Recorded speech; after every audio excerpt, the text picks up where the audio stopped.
To create an hidden text animation in Canva, start by opening a landscape video design. Add your text, type your message, and choose a bold font like Inton.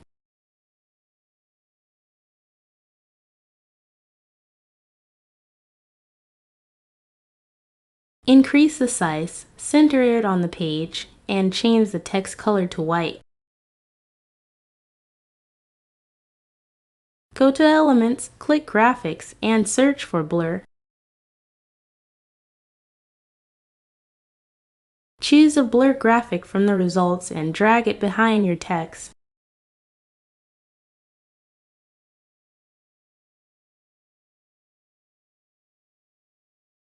Increase its size and position it to the left side of the canvas.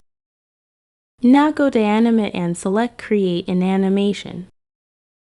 Hold the Shift key on your keyboard and drag from the left side of the canvas to the right to set the movement path.